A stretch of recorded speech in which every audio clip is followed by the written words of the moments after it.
mulimu eyemanju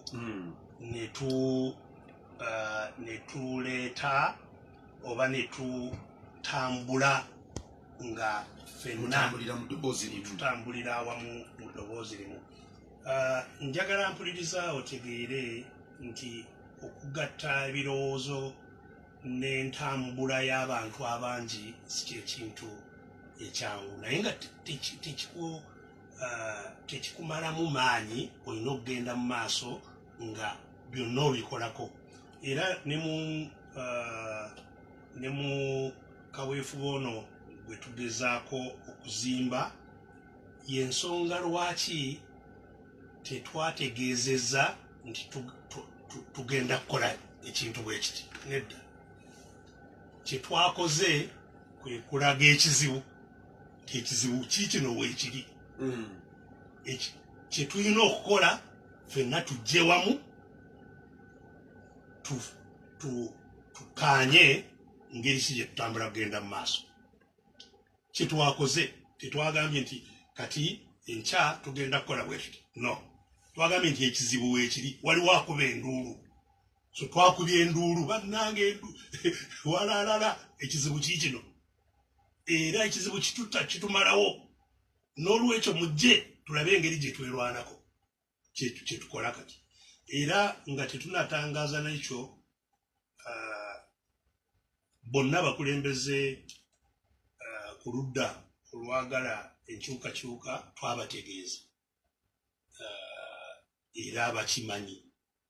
So si kugamba nti tugezaako okukola ffeka oba kubanga kino si kya kibiina, si kyakunoonya bukulembeze, nedda, kyakunoonya embeera yennyini gye tulwana nayo ngeri ki gyevaawo.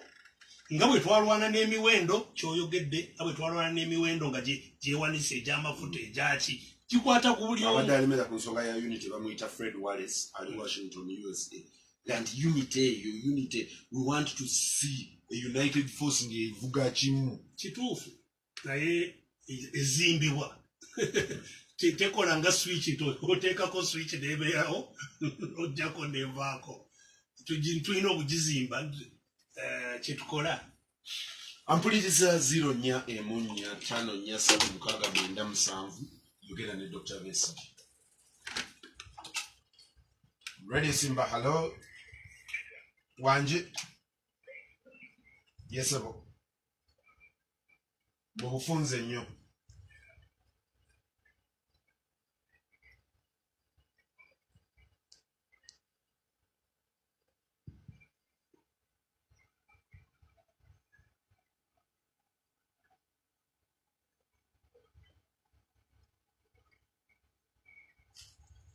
Tuona na sente zaani? Nkizamu wa musolo. Zitya. Hello? Hello? Hello? Eyo tujite tukwate ddako. Hello?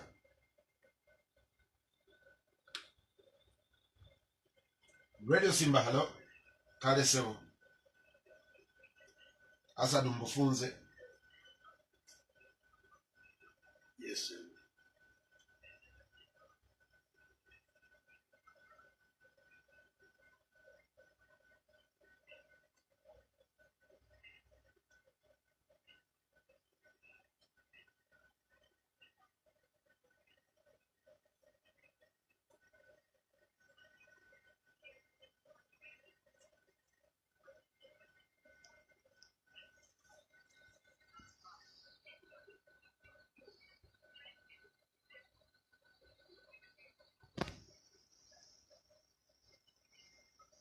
Bwebale nnyo ssebo.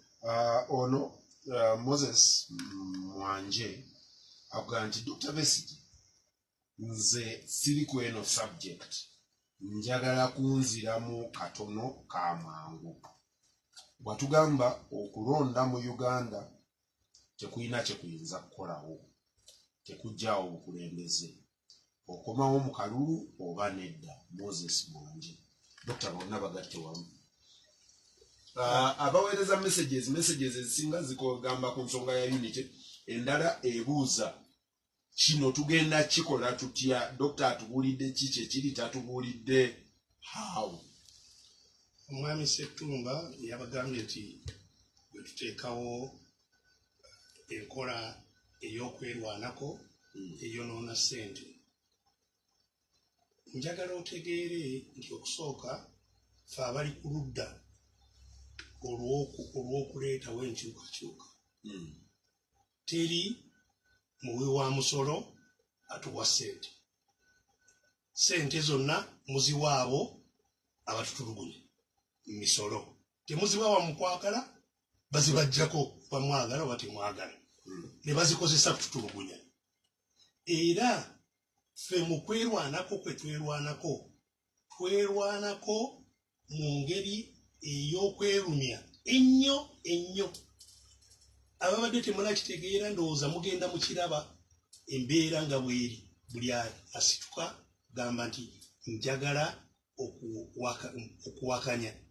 Abadde n'omulimu bamugoba, abadde ne bizinesi bajja kugitaataganya, abadde ne kyajjamu ekyokulya. So naye nga teri ggwanga n'erimu eryali lifunye okununulibwa nga tewaliwo abeewaddeyo n'okuwaayo ebyabwe n'obulamu okulwana ku ddembe lye baagala okuwangaaliramu. Mwami Asadu n'abalala bangi bagamba ku nsonga y'okwegatta. Okwegatta nabagambye nti ne mu kino tetwasalawo nti era n'abalala mpulidde babuuza sibabuulidde nti tugenda kukikola bwe tuti. Ensonga lwaki tetwababuulidde tugenda kukikola bwe tuti si lwakuba tetulina birowoozo ngeri tetusobola okukikola. Tubiina naye tetwagala ebirowoozo ebyaffe abavuddeyo mu people's government, ekisinde kya people's government, nti bye bibanga bitambulirwako bye twagala bitambulirweko abantu bonna. Ffe kye twagambye nti tukube enduulu era tugambe nti ffenna twegatire wamu, tusalewo awamu tukole ki. Era kituzimba kati tujje tusalewo tutambule. Kubanga tukimanyi nti okwegatta kikulu nnyo. Era abalina okwegatta nannyo nammwe abali eyo abampuliriza si bakulembeze wabula nammwe mmwe mulina okulaba nti bwe mubanga mwegasse abakulembeze tebasobola kubaawukanya kubanga bajja kusanga nga muli kitole. N'olwekyo era y'ensonga lwaki ababadde bagoberera byenjogera nagambye abantu abatuwagira oba abawagira nze ng'omuntu nti bwe nkuwulira ng'olumbaganya munaffe omulala yenna n'atatambulira mu kisinde ekyaffe n'omulumba n'omwogerako ebintu ebitasaana nkunyiigira. Ne bw'abanga ye yakuvumye muleke, kubanga olutalo gye luli bwe tulina okusigala nga tutadde amaaso gaffe n'essira. Tujja kufuna abagezaako okutujja ku mulamwa. Kye tulina okukola oli bw'abanga oba akuwaayiriza oba akola eki bwewa ogamba nti ayi kyetoyogedde kituufu, ekituufu kyekino tolumba, sigala ng'otunula eri olutalo gye tulutwala. So twagala tuleetewo embeera y'okwegatta, kubanga jjukira nti buli abaawambye abangi nga bo abatono nga bawambye abangi bakola kyonna ekisoboka okulaba nti abangi tebeegatta. Divide and rule. So manya nti waliwo amaanyi mayitirivu agakozesebwa abaatulwamba okulaba nti tetwegatta. Bagayisiza mu ngeri nnyingi ez'amagezi okulaba nti baleetawo entalo wakati waffe tuleme kwegatta. N'olwekyo naffe bwe tubanga tunaatuuka ku kyetwagala tulina okukozesa amagezi ag'amaanyi okulaba nti ebikozesebwa okugezaako okututabula tubiggalawo ne tusigala nga tuli ku mulamwa ffenna. N'olwekyo okwegatta kikulu nnyo naye si kyangu kubanga ne bitulwana nabo bali mu lwokaano baleetawo embeera zonna ezirabika nti tetwegatta. Naye nga nkakasa tujja kukiyitako. mwami mwanje yasembyeyo mu babuuzizza ng'abuuza ku kalulu. Akalulu nzize mbategeeza nti siina kubuusabuusa kwonna mu mutima gwange nze ng'omuntu nti mwami ne bye tuyiseemu byonna kubanga buli lw'oyita mu experience erina kubaako kyekuyigiriza obanga toyigira ku experience gy'ofunye oba ojja kufuna ebizibu bingi ekitwala mu masomero okufuna experience y'abalala gye baayitamu era experience gye tuyise yonna nze nkakasa mu mutima gwange nti sirabayo olunaku bwe tuligenda e Kololo nga mwami Museveni azze kuwaayo obuyinza sirusuubirayo nti akalulu kamuwangudde n'akkiriza n'ajja e Kololo awa omuntu omulala obuyinza ekyo sikisuubirayo tekitegeeza nti tetugenda mu kalulu. Akalulu kasobola okukozesebwa okuyamba mu lutalo era olw'okwenunula naye nga si kubanga akalulu kokka nti kubanga osudde akapapula mu kabokisi mwami Museveni kaleese nti ke kanaakuwa obuyinza. Naye mu kalulu waliwo ebirala bye tufuniramu ebitwongera amaanyi mu lutalo lwe tulwana. Mu kalulu weofunira omwagaanya omutono ogw'okwogera n'abantu olwaleero tojja kukuba lukungaana ne bakukkiriza. Naye mu kalulu kubanga oli naye ayagala ab'ensi endala balowooze nti naye ayina demokrasi nti naye akkiriza obululu nono mu kaseera ako akatono kasobola okukozesebwa ne kafuna bingi nnyo. Nalwekyo kiba kya nnaku oli okutumuulira akalulu ne candidate nga y'ensonga enkulu eri mu kalulu nti si lutalo. Olutalo lwenyini luno lwe tulwana lulina okusigala nga lugenda mu maaso. Era njagala ampuliriza ategeere bonna benkola nabo bakimanyi ne 2016 ze nali saagala kwesimbawo kubanga okwesimbawo si kyekintu ekyo wabagamba togenda kwesimbawo era abasinga ekibaawula naga nti ate dokita bwe yakyusa ne yeesimbawo teyatuyita mu kisenge ffe be yagaa nti abaayi sijja kwesimbawo baali bamaze okugenda naye kyenkukuulira ekikulu nti okwesimbawo kwewaayo kw'amaanyi era ensonga lwaki yeesimbyewo n'akomawo gwokubiri abamutono baba batono lwaki kubanga si kunywa caayi nedda bwebuuza abaali beesimbyewo mwami Biddandisa ligenda omubuuzi Betty Kamya agenda omubuuzi eyakoma ne mu ddwaliro n'ebirala nolwekyo si kuba nti Besigye wasanyu ayagala nnyo afuuke kandidati mu kulwana ne nakyemalira mu kalulu si ekintu ekyeyagaza era oli okuvaayo n'agamba nti nja kubakulembera mu lwokaano mumuwe ekitiibwa era abanga yewaddeyo ddala awaddeyo obulamu bwe.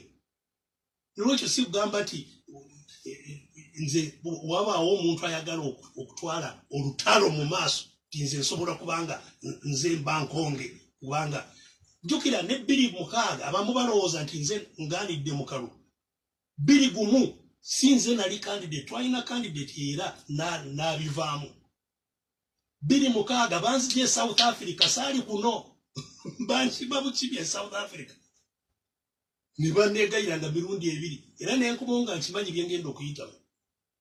Nolwekyo muleme kutwala omuntu nti Besigye ayagala nnyo okubeera candidate muki nze sikeeranga kunoonya bukulembeze ampuliriza nali mukulembeze wa kibiina ekisinga obunene mu ludda oluvuganya saakimalaako ekisanja nembivaako kale simanyi baani abakulembeze b'ebibiina n'ebitono n'ebiki abavuddeko ng'ebisanja bikyaliko kale nno kyekinkwasa ennaku oli okungamba Besigye alemedde kubeera candidate mu kubeera candidate kikyonoonyamu sikimuntu kyafunamu era gw'ojja obeere candidate okukombewo omulundi ogwokulala olabe oba kisoboka.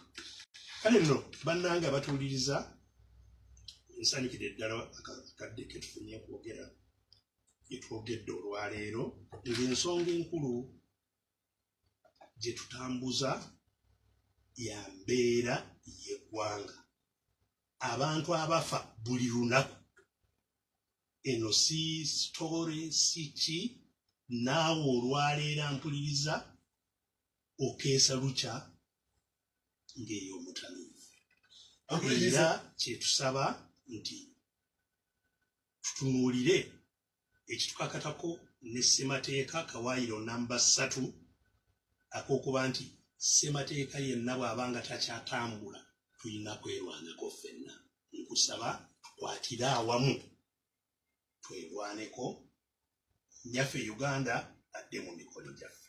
Mwebale nnyo kumpuliriza atakuumira mpeera yongera okuba mpeera emirembe. Dr. Toyanza mpuliriza tusinkane nate olunaku lw'enkya mugasimbagane ne bannamawulire.